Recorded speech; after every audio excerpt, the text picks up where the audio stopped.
Ladies and gentlemen, boys and girls, welcome to the Everything is Bad new Fangled motion picture show. Hello there, true believers. We're here today to review the latest in Marvel's never-ending money factory, Ant-Man and the Wasp. I'm Niall. And I'm Nolan. And we're gonna do a spoiler-free review. Not that there was really a whole lot to spoil. There were no big surprises or anything. But we'll do a spoiler-free review and then give you a spoiler warning and go more in depth into the movie, as is tradition. So, without further ado. No more ados. Alright, so, you say you liked the first Ant-Man better. It's been kind of a while since I've seen it, so maybe just because this is fresh in my mind, I kind of like this one better. Well, here's the thing: is I have trouble looking past some of the pseudoscience in this one. It's a lot more just hard to accept pseudoscience than Well, the they first break one. their own rules is part of the problem. Well, yeah, and I mean they did in the first one. And the way I look at it is look, I don't care if you want to say this dude shrinks and he retains his strength as a little dude and his weight as a little dude and whatnot. Or if you want to say, yeah, this dude's real little, or they shrink this building down and we can roll it away like it's rolling luggage because it's smaller and therefore lighter. Or Hank Pym wants to shrink a T-3485 into a keychain and carry it around in his pocket. That's also fine, but you cannot have both. Yeah, it seems like any character that shrinks retains enough mass and strength to punch with the force of a grown person. And they can still jump 3 feet in the air. Yeah. But any object that shrunk is automatically the weight is reduced by, and their mass is reduced by the amount that they shrink. Well, and it's not even just the people in this, they don't preserve their mass when they're punching someone, but otherwise they don't. Well, in the first one, I don't know if you recall when Scott shrinks in the bathtub and he hits the bottom of the tub, he cracks the porcelain. Right, because he's the same 200 pounds of Yeah. swole Paul Rudd hitting a point that's a millimeter across. That's a significant amount of force over such a small area. But in that same movie, he runs along the slide of a bad guy's gun. And then, but in that same shot, punches the bad guy. With enough force to knock him back. Right. So it's just, yeah, I mean, it's only a matter of when it's cool. Right, but even then, there was just a lot of, quantum... God, they made a joke about it in the movie, too. They throw the word quantum around 100 times in this movie.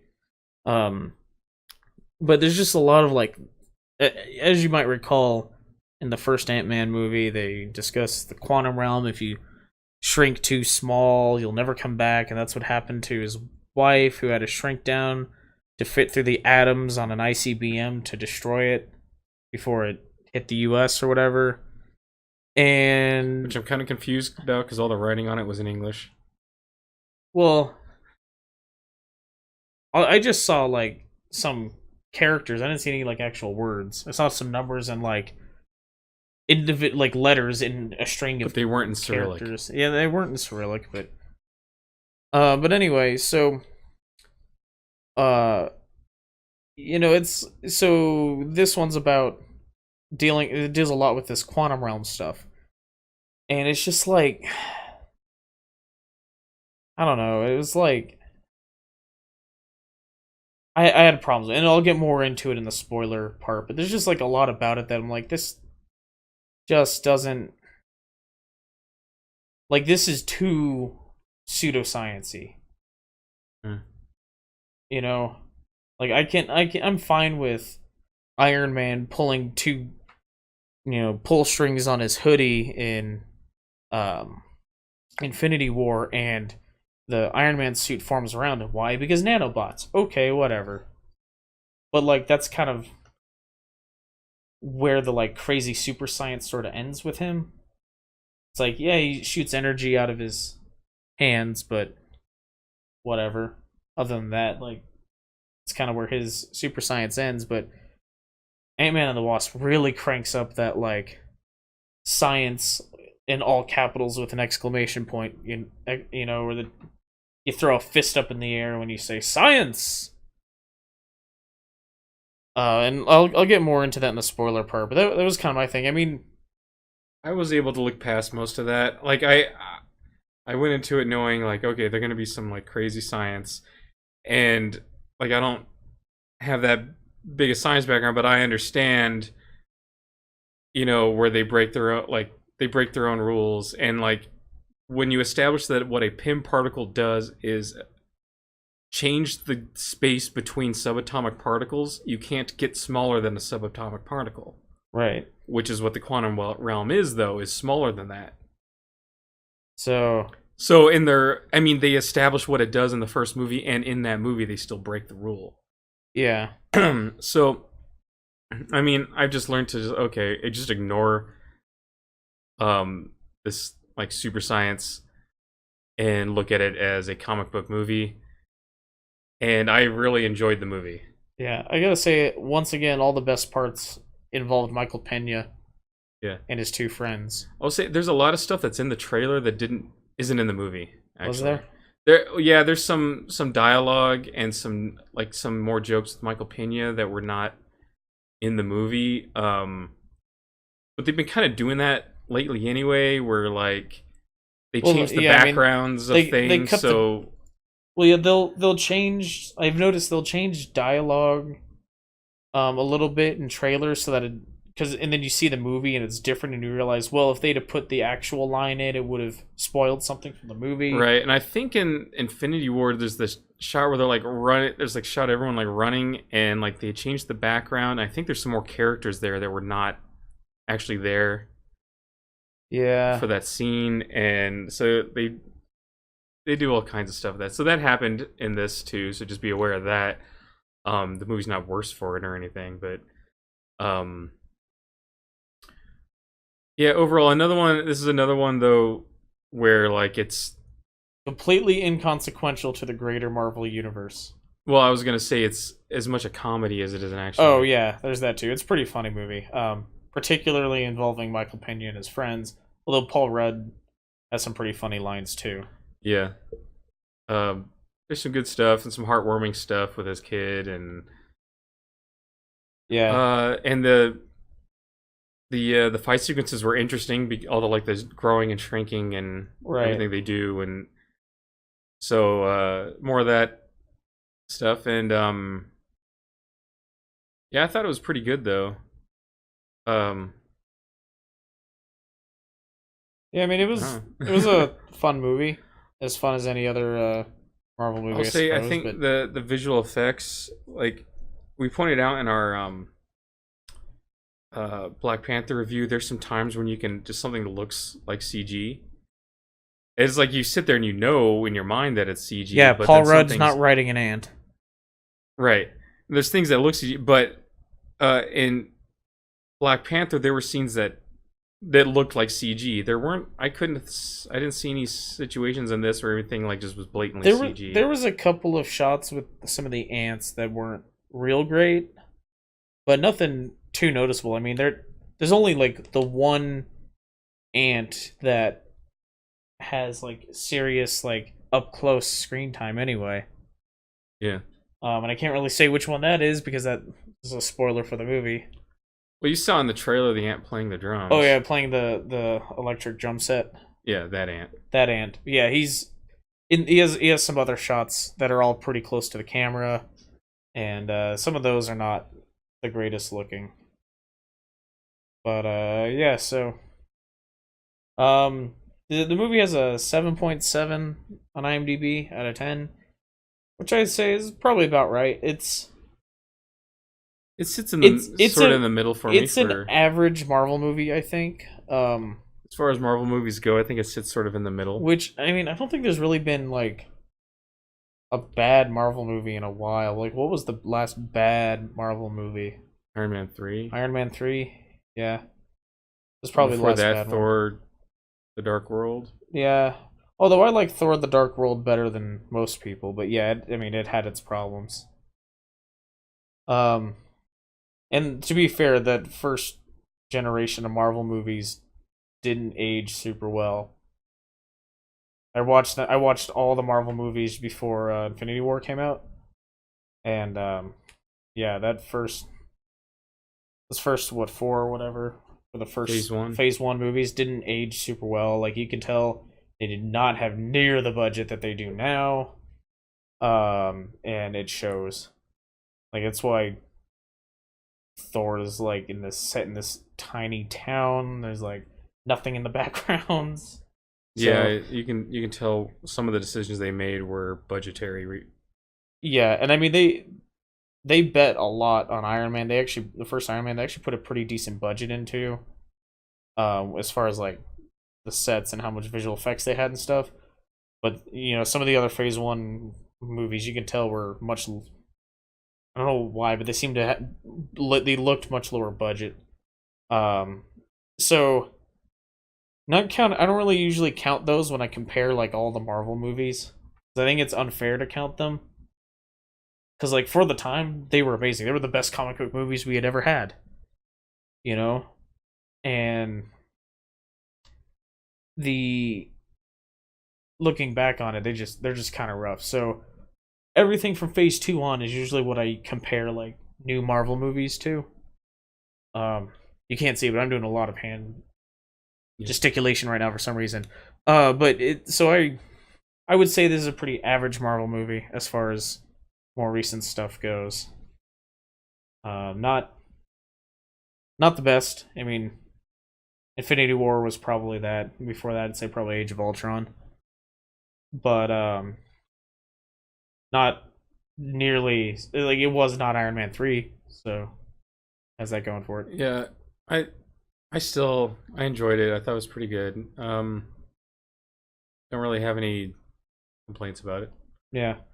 But yeah, in the events of this is a minor spoiler, but the events of this movie are very inconsequential to the MCU at large. I don't think there is anything really that affects anyone else in the MCU. No, and they give an explanation why Scott Lang is not involved in Infinity War. Which I mean, basically it's a result of his actions in Civil War. Yeah, well, didn't they mention it like as a passing comment in Infinity War? Yeah, I mean, he's on house arrest. That's not really a spoiler. He's on house arrest because of going against the whatever accords. Sokovia? I can't remember the name of that made-up Eastern European country. Yeah. But yeah, because he helped Cap in Civil War, he's on house arrest now. And yeah. So that's why he wasn't in Infinity War. Although, to be fair,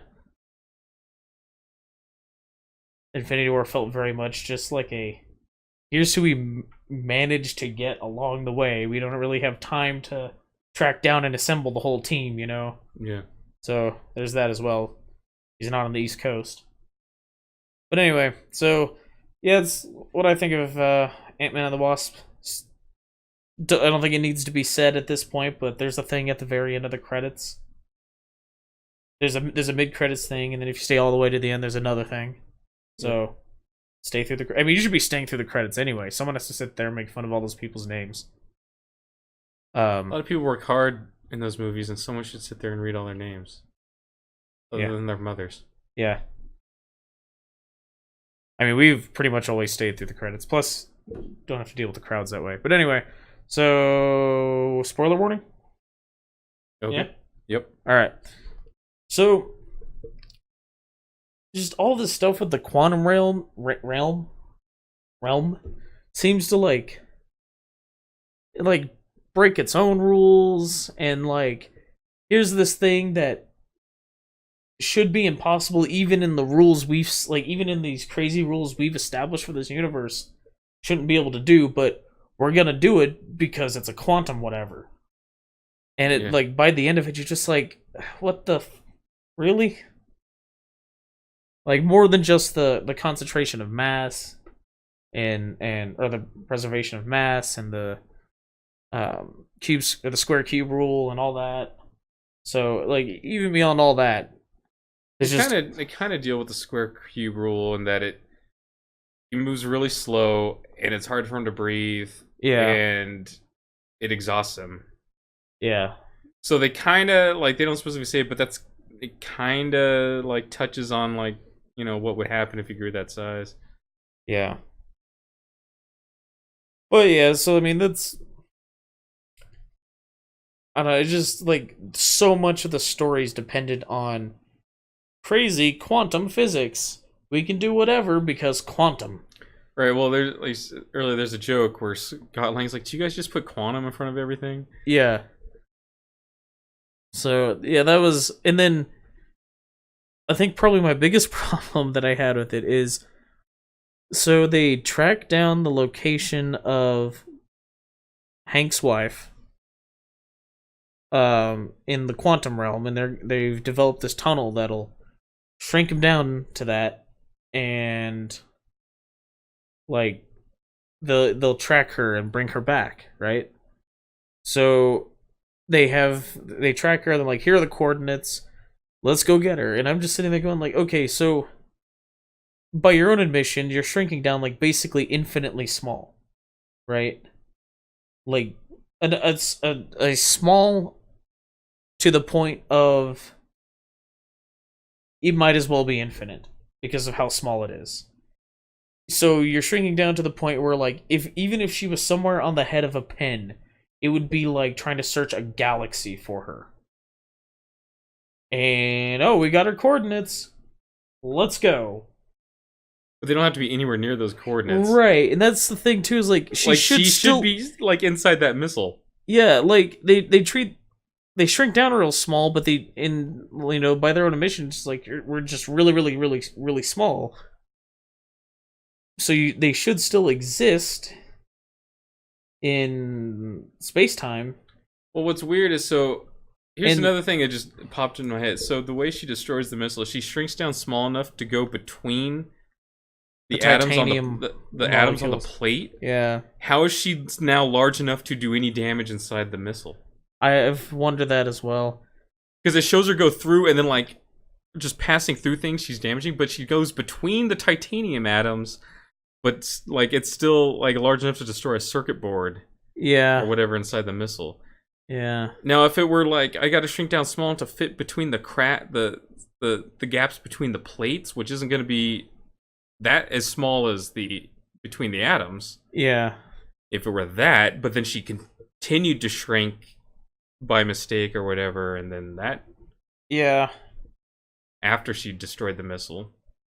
If it were something along those lines, that would make more sense, but it shows her go like through there and then still like manage to destroy a circuit board. And I've always had a problem with that as well.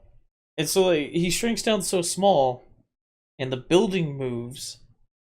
The buildings just shrink around him. He'll just go right through all the atoms of the building, and he's still there, floating in whatever. Although he should still be affected by gravity. See what I mean? See, it's just like that's the problem I have with this movie. Is it's like the only other like seriously like science heavy Avengers or MCU movie is Iron Man, the Iron Man series, and Iron Man is a character, and it's like, how did Tony Stark make this infinite power arc reactor? Gold titanium alloy or whatever it was. I don't even remember, but it's just like this material. Okay, and we've established the rules that material can make that kind of reactor. And it doesn't at any point change. Right, because it's like infinite or near infinite clean burning energy source or whatever. So it's just like, all right, good to go. Hey, Why is Tony Stark's Iron Man suit able to just form around him out of his hoodie now? Nanobots. Cool. You know? It's like the answer to everything in Metal Gear Solid 4. Nanomachines. So this though is just like so crazy pseudoscience that breaks its own rules every other scene. And just like it just stacks and compounds and gets to the point where it's just like sort of exhausting almost. Yeah, I almost want to see a movie though about like Hank Pym in his heyday, and it would, or a animated series. It would be like Johnny Quest almost. Yeah, that could be interesting. Anyway, but yeah, so that's my real problem. Like as a superhero movie, it's a fun movie. The action's good. The fight choreography is really cool with the shrinking and the expanding and the going through the ghost chick.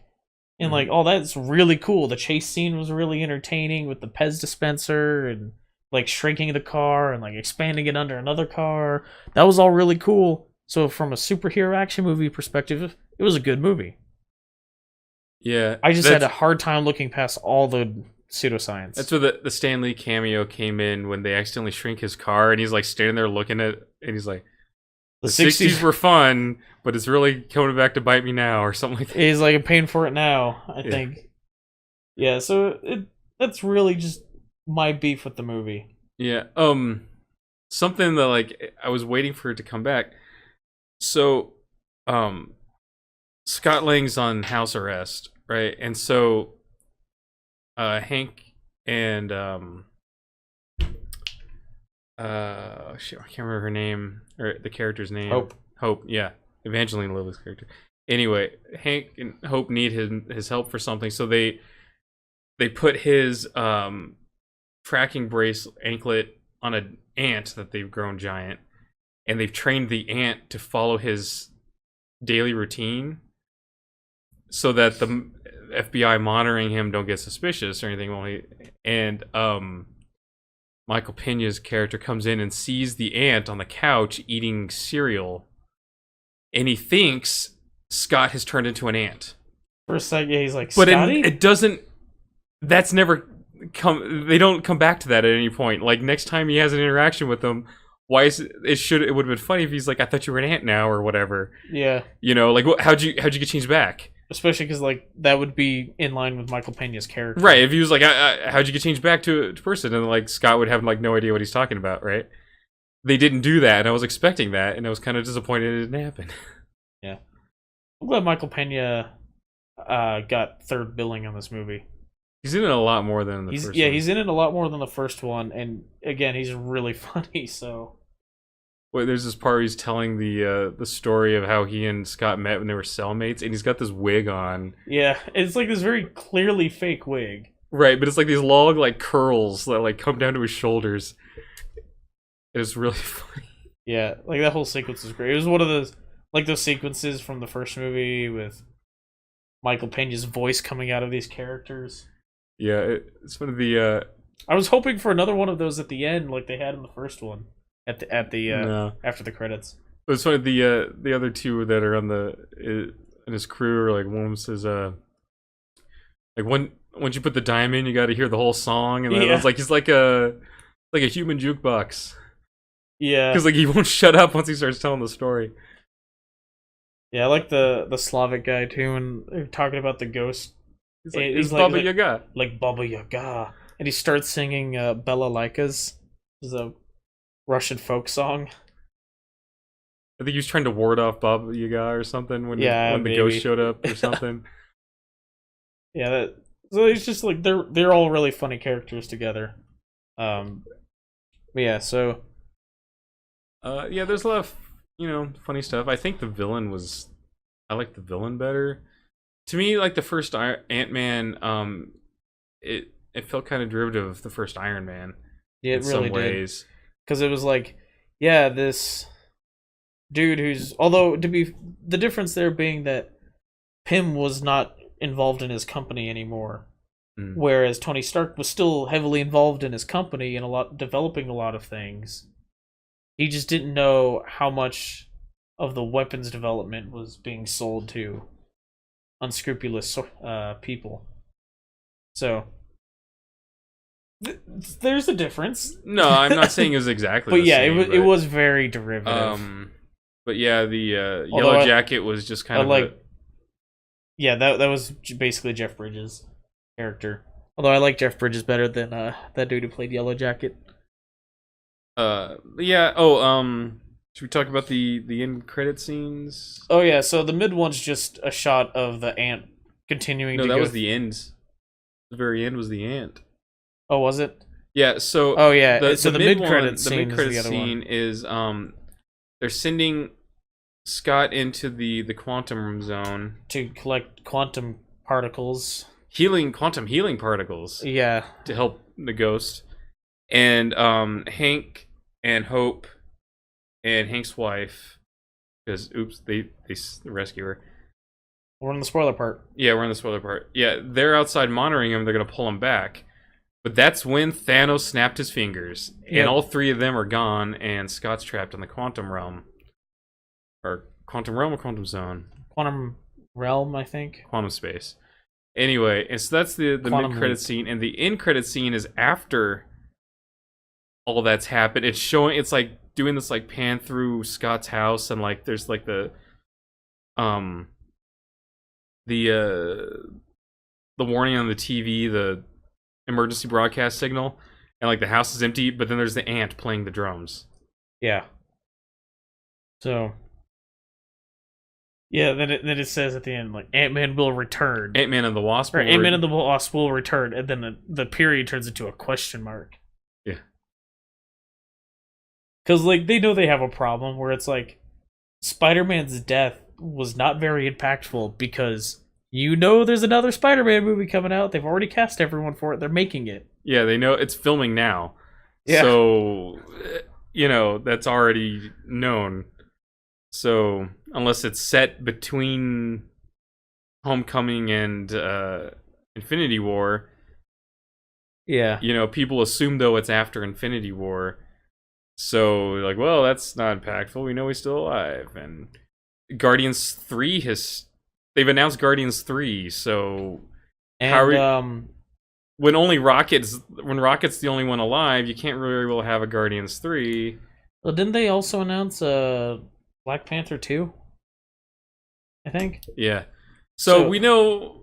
I mean, Black Panther, though.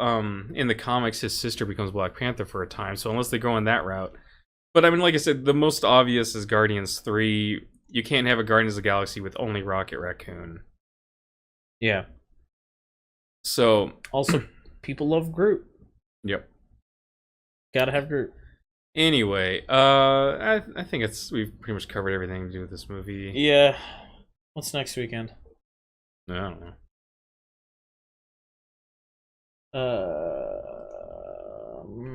Next weekend is nothing. Nothing that we care about. So maybe we'll finally go see Sicario next weekend. I don't know. And then the weekend after that's Equalizer 2. And then the weekend after that is Teen Titans Go to the Movies and Mission Impossible Fallout. So that's what we got coming up. If you like this review, check out our other reviews. Other episodes of the new Fangled Motion Picture Show. And also, we stream sometimes, although we haven't done it in a few weeks, just because stuff's been going on. But that's over on twitch.tv/everything_is_bad, and those get posted up here on our YouTube channel. So check that out as well. Until next time, thanks for listening. Bye. Toodles.